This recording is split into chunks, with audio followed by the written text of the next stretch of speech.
Life Audio.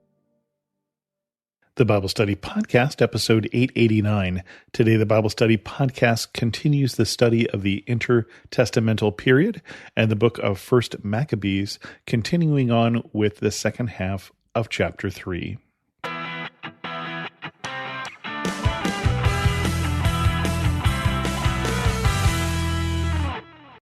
Welcome to the Bible Study Podcast. I'm your host, Chris Christensen.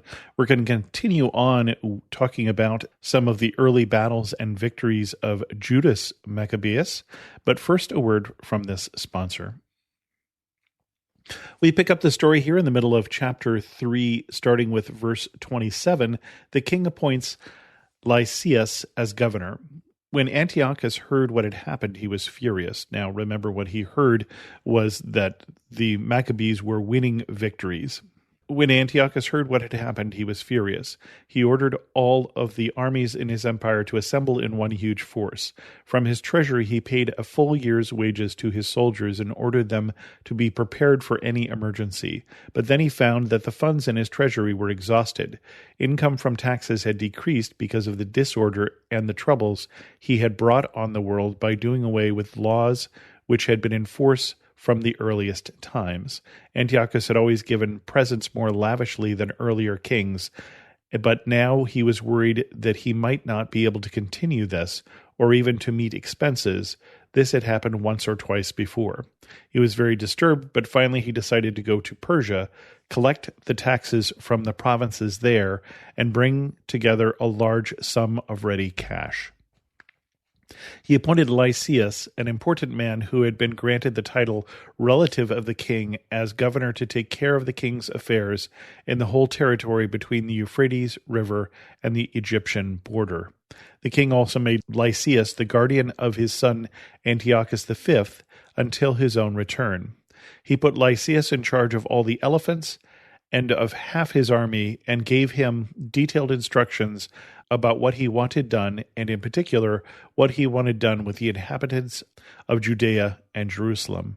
Lysias was ordered to send an army against the Jews, especially the Jews in Jerusalem, to break their power and destroy them, so that no trace of them would remain. He was ordered to take their land, to give it to foreigners who would settle the whole region. Taking the other half of his army, the king set out from Antioch, his capital city, in the year 147. He crossed the Euphrates River and marched through Mesopotamia.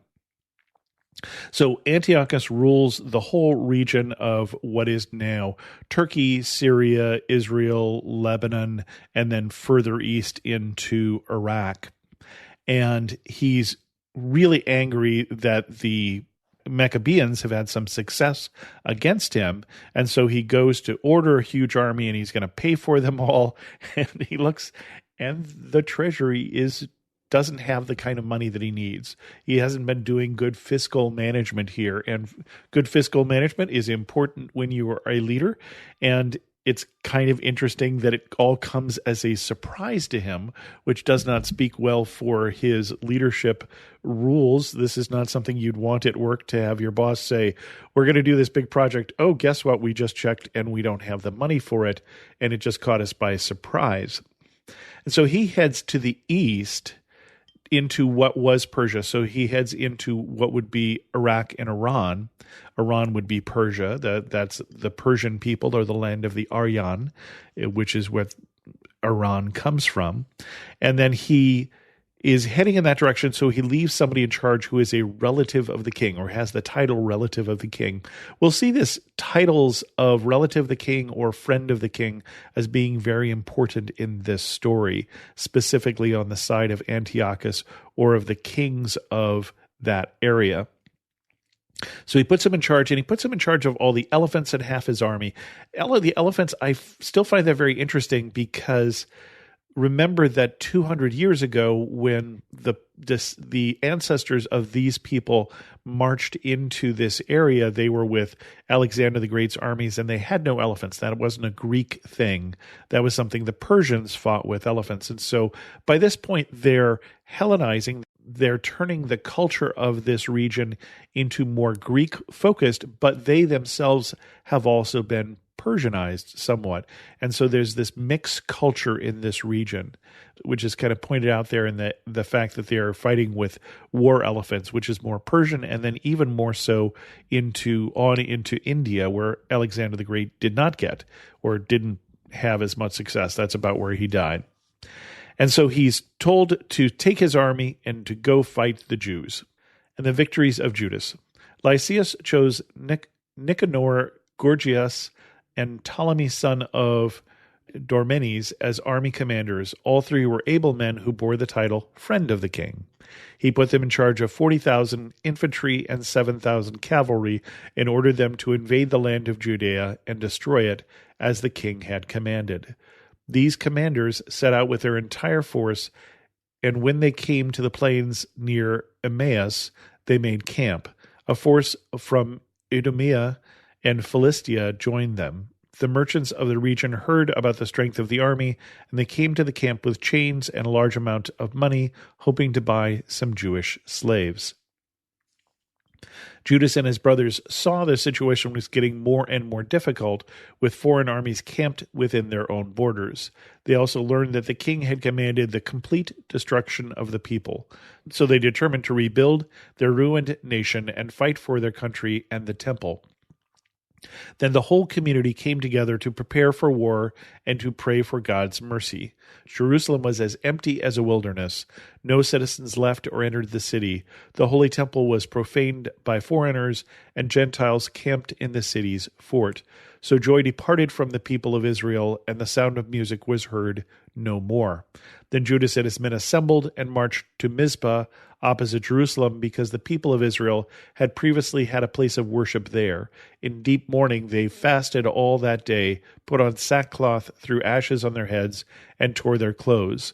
The Gentiles would have consulted their idols in such a situation, but the Israelites unrolled the book of the law to search for God's guidance. They brought the priests' robes, the offerings of the first grain, and the tithes, and they brought in some Nazarites who had completed their vows. The whole community prayed, "Lord, what shall we do with these things? Where shall we take them? Now that your holy temple has been trampled and profaned by Gentiles, and your priests mourn in disgrace, the Gentiles have come to attack and destroy us. You know what they plan to do. If you don't help us, how can we stand against them?" Then they blew the trumpets and shouted loudly. After that, Judas divided his men into groups of 10, 50, 100, and 1,000, placing officers in charge of each group. Then, in obedience to the law, he sent home everyone who had recently been married, built a house, or planted a vineyard, as well as anyone who was afraid. Finally, the army marched out and took up positions south of Emmaus, where Judas said to them, "Prepare yourselves for battle and be courageous. Be ready early tomorrow morning to fight these Gentiles who have joined forces to attack us and destroy us and our temple. It is better for us to die fighting than to stand idly by and watch the destruction of our nation and our temple. But the Lord will do what he pleases." So a lot to unpack there. Here we talk. This section is the victory of Judas, but there's no victory yet. But we get the three generals march in to the land with 47,000 troops, 40,000 infantry, 7,000 cavalry. They're told to destroy the land. And they park near Emmaus. You may recognize that name. The road to Emmaus is one of those stories of Jesus and two of the disciples in the post-resurrection period of Jesus' ministry. So it's a place within a walking distance one day of Jerusalem. They're pretty close at this point. They get joined by the people from Idumea, and so these are the descendants of the Edomites. Interestingly enough, too, Herod the Great and his sons are also Idumeans. And then Philistia. And so the Philistia would be the Canaanites, and the Philistines, who David was always fighting against, who would be over in Tyre and Sidon in now what is Lebanon. And on the coast specifically is where the Philistines were from. The merchants of the regions hear about this, and they come ready to buy slaves. Everybody's pretty sure that they're going to be defeated. And so they get together the people, and they say the city is a wilderness. There's nobody left there because holy temple's been profaned. So they're already doing pagan offerings on the temple. And the Gentiles are camped in the city's fort. Remember, I said the city's fort is going to be significant. That there are people who are renegades, people who are no longer going to be Jewish, as well as foreign troops who are in the fort of David, a fort in the city of David. Now, the city of David, if you're in modern Jerusalem, it would be outside the walls a little bit to the south. You can go visit the city of David archaeological site. If you go to Jerusalem today, it's mostly underground as the city has been built up, but you're south of the Temple Mount and close to the Temple Mount. And so that fortress has somewhat control of the Temple Mount. And so because of that, people are departing the city. And there is no joy in Jerusalem at this point. And so they go to they march to Mizpah, which it says it was a previous place of worship. And I don't know if you remember Mizpah, but this is the tower that is built by Abraham and Lot.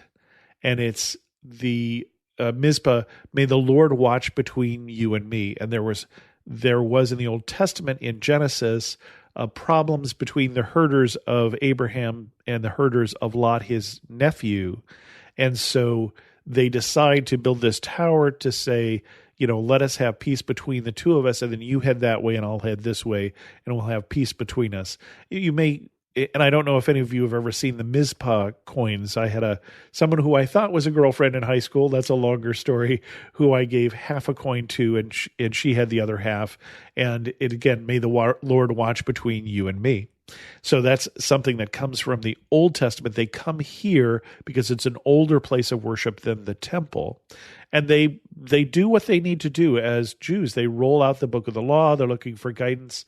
They bring the priest's robes. They bring in their offerings. And then they also have some Nazarites. And Nazarites would be people who have made a vow. And you may remember that Samson was a Nazarite, didn't cut his hair, and avowed and stayed away from certain foods, I think from strong drink. And a Nazarite might make a temporary vow or a lifelong vow. And so they have these people who have made these vows basically in the same way that a monk might make a vow of poverty or a vow of silence or something else. So it's someone who has an outward sign of their devotion to God and is doing something practical with that. They bring all these people in and they organize the people and they blow the trumpets. They divide people up. They're getting ready to fight. And they do this very Jewish thing. And I mean very Jewish in the sense of in fulfillment of what the law says, they send some people home. They send people home who the law says if you've just built a house, if you've just been married, planted a vineyard, or if you're afraid, you can go. Now, that last one might be very significant because the way that ancient armies fought is there were certainly slings and other projectile weapons, but you tended to get to a point where you fought shield to shield. And you had, if you remember from the armor of the Spirit, from the New Testament, from Paul's writings, you have a breastplate, you have a helmet, you have a shield, but you don't tend to have anything on your back. And a lot of the casualties in a fight can come from when you break the other line. When the other people turn to flee, that is where many of the casualties can happen. So if on your side you have sent home everybody who's afraid and who might be more likely to flee, that could have some advantages. Now, it does mean you have fewer people. But that is what they're doing. They're getting ready to fight. And next time, the fight will happen. But that's where we're going to end this episode of the Bible Study Podcast on an even chapter boundary this time. Next time, we'll pick it up with 1 Maccabees chapter 4.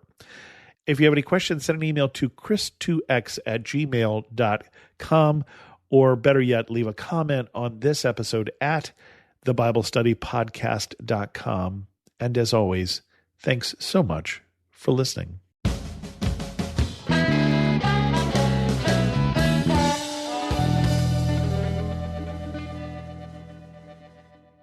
I want to take just a second to thank the team at Life Audio for their partnership with us on this podcast. If you go to lifeaudio.com, you'll find dozens of other faith-centered podcasts in their network.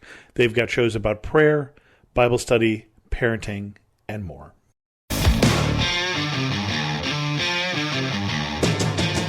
Hi, I'm Zach. And I'm Randy. And we're from Salty Saints Podcast. We're a theology and apologetics podcast. We hope to better equip you to be salt and light for your community. We hope that we can help you to go out and be a reflection of Jesus Christ to those around you, to your friends and your family, and especially to those that do not know Christ. To find out more, subscribe at lifeaudio.com.